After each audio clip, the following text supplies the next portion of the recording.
ये साप्ताहिक बाइबल का उपदेश Plainfield Christian science church independent से है, जो प्लेनफील्ड न्यू जर्सी अमेरिका में है।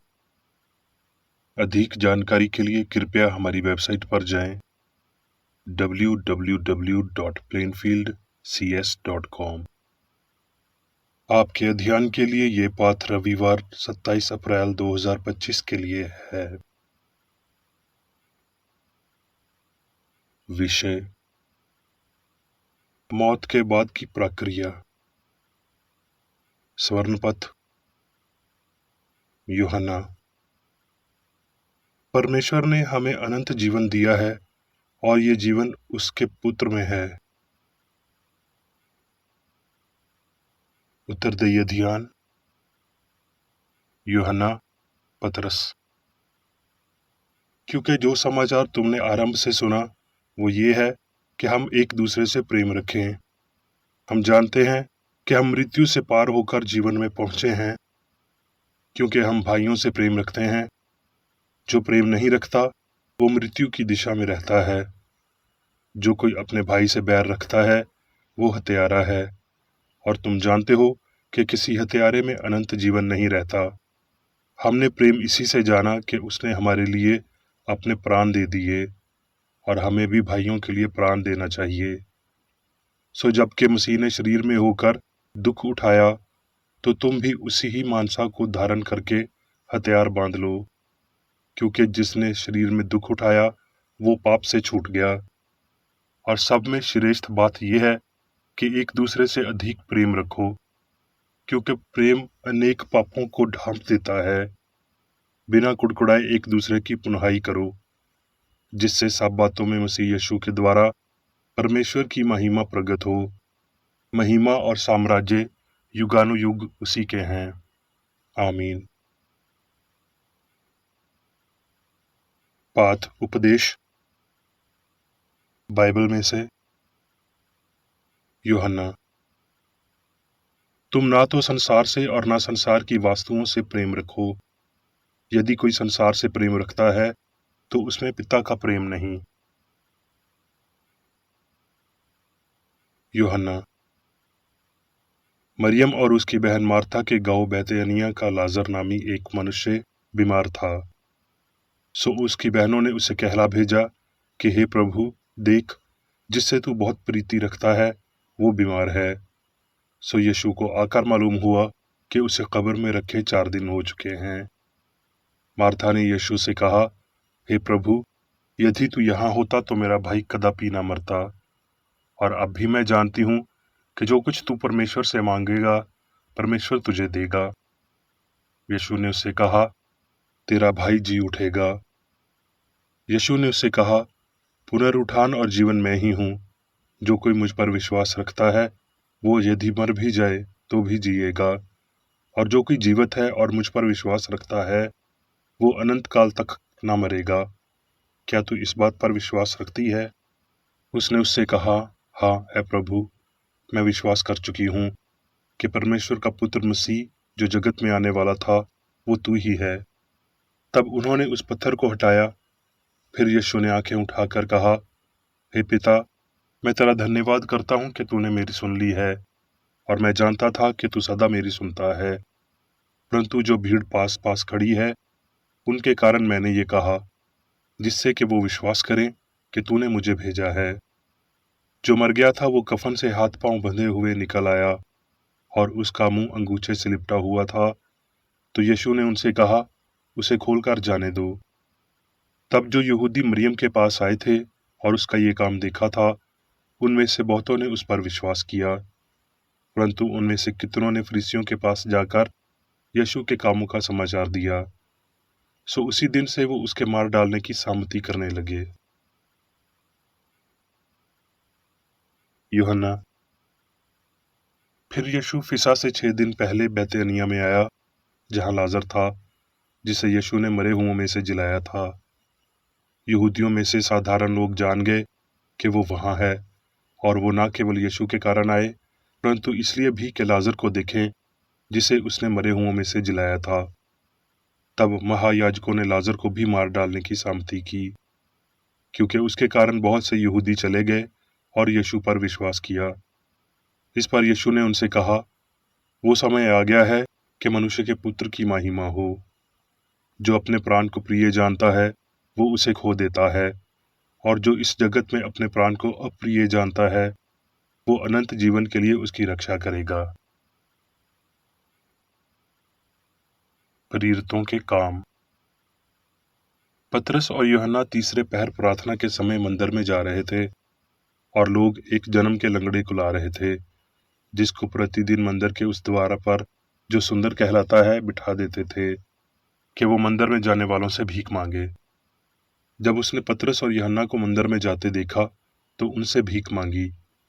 तब पतरस ने कहा, चांदी और सोना तो मेरे पास है नहीं, परंतु जो मेरे पास है वो तुझे देता हूँ। यीशु मसीह नासरी के नाम से चल फिर। और वो उछल कर खड़ा हो गया और चलने फिरने लगा, और चलता और कूदता और परमेश्वर की स्तुति करता हुआ उनके साथ मंदिर में गया। सब लोगों ने उसको चलते फिरते और परमेश्वर की स्तुति करते देखा।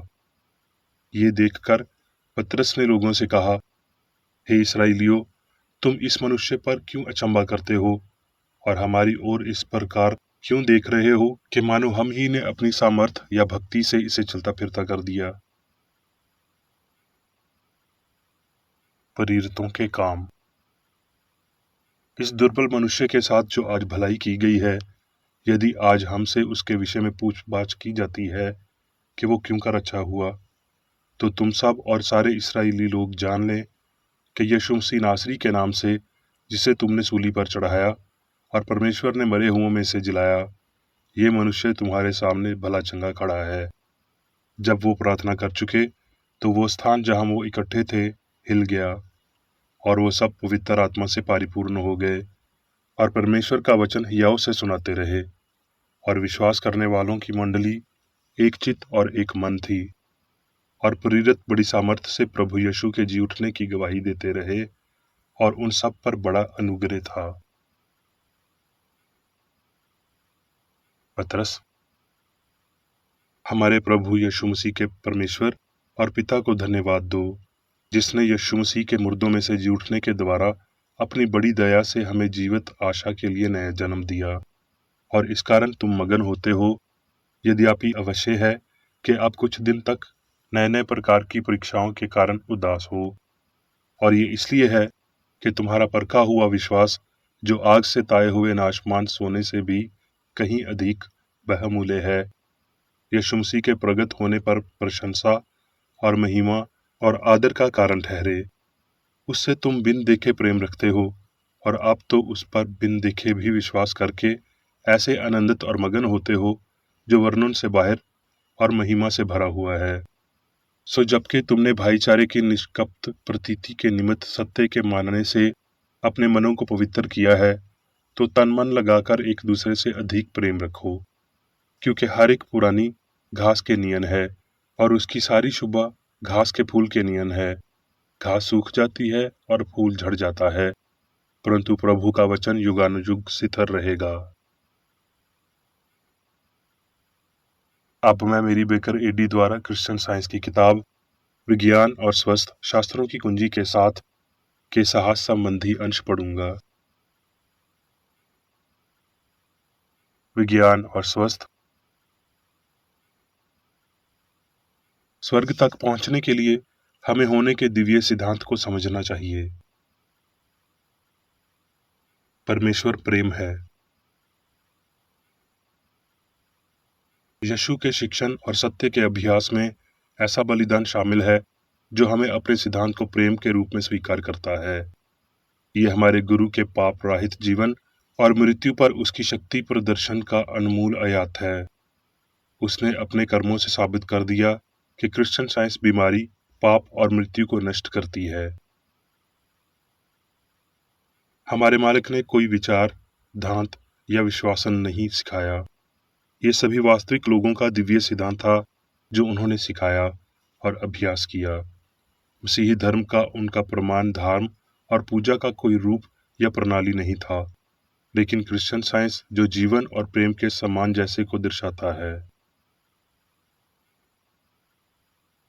गुरु ने स्पष्ट रूप से कहा कि शरीर आत्मा नहीं है, और अपने पुनरुत्थान के बाद उन्होंने भौतिक इंद्रियों से ये सिद्ध कर दिया कि उनका शरीर तब तक नहीं बदलता जब तक कि वो स्वयं स्वर्गारोहण नहीं कर लेते, या दूसरे शब्दों में आत्मा ईश्वर की समझ में और भी ऊंचे नहीं उठ जाते। तोमा को इस बात का यकीन दिलाने के लिए यीशु ने उसे कीलों के निशान और भाले के घाव दिखाए। यीशु की मृत्यु के बाद लगने वाली शारीरिक स्थिति सभी भौतिक स्थितियों से ऊपर होने के कारण उसकी मृत्यु हो गई, और इस अतिशिवक्ति ने उसके उद्गम की व्याख्या की और कब्र से परे एक परिवीक्षाधीन और प्रगतिशील राज्य का खुलासा किया। यीशु रास्ता था, उसका मतलब है उसने सभी पुरुषों के लिए रास्ता चिन्हित किया। अपने अंतिम प्रदर्शन में स्वर्गारोहण कहा जाता है, जिसने यीशु के सांसारिक रिकॉर्ड को बंद कर दिया। वो अपने शिष्यों के भौतिक ज्ञान से ऊपर उठ गया और भौतिक इंद्रियों ने उसे नहीं देखा। यीशु ने दूसरों के लिए रास्ता निकाला। उन्होंने मसीह दिव्य प्रेम का आध्यात्मिक विचार का अनावरण किया। पाप और स्वयं के विश्वास में दबे हुए लोगों के लिए, उन लोगों के लिए जो केवल आनंद या इंद्रियों के संतुष्टि के लिए जी रहे हैं। पदार्थ में उसने कहा, आंखें रखते हुए भी नहीं देखते और कान रखते हुए भी नहीं सुनते। कहीं ऐसा ना हो कि कोई आंखों से देखें और कानों से सुने और मन से समझे और फिर जाएं और मैं उन्हें ठीक करूं। उसने सिखाया कि भौतिक इंद्रियां सत्य और उसकी उपचार शक्ति को बंद कर देती हैं। हमारे स्वामी ने अपनी अपरिचित भाव्यता का उपहास सहते हुए विनम्रता पूर्वक सामना किया। उसे जो अपमान सहना पड़ा, उसे उसके अनुयायियों को मसीही धर्म की अंतिम विजय तक सहना पड़ेगा। उसने शाश्वत सम्मान जीता। उसने संसार, शरीर और समस्त त्रुटि पर विजय प्राप्त की तथा इस प्रकार उनकी शून्यता को सिद्ध किया। उसने पाप, बीमारी और मृत्यु से पूर्ण उद्धार दिलाया। हमें मसीह और सूली पर चढ़ाए जाने वाले की आवश्यकता है। हमें परीक्षाओं और आत्म त्याग के साथ साथ खुशियों और जीत का भी सामना करना होगा, जब तक ये सभी त्रुटियां नष्ट ना हो जाएं। परीक्षण नश्वर लोगों को एक भौतिक कर्मचारियों और एक टूटी हुई ईख पर झुकना नहीं सिखाते हैं, जो हृदय को छेड़ता है। हम आनंद और समृद्धि की धूप में उसे याद नहीं करते। दुख लाभाकारी है। महान क्लेश के माध्यम से हम राज्य में प्रवेश करते हैं। परीक्षण परमेश्वर की देखभाल के प्रमाण है। भौतिक विकास ही उम्मीदों की मिट्टी में बोए हुए बीज से आध्यात्मिक विकास अंकुरण नहीं करता है, लेकिन जब ये क्षय होता है तो प्रेम आत्मा के ऊंचे उत्साह का प्रचार करता है, जिसमें पृथ्वी का कोई दाग नहीं होता। अनुभव के प्रतीक क्रमिक चरण में ईश्वरी अच्छाई और प्रेम के नए विचार सामने आते हैं। सर्वभावनिक मुक्ति प्रगति और परीक्षा पर टिकी हुई है और उनके बिना अप्राप्य है।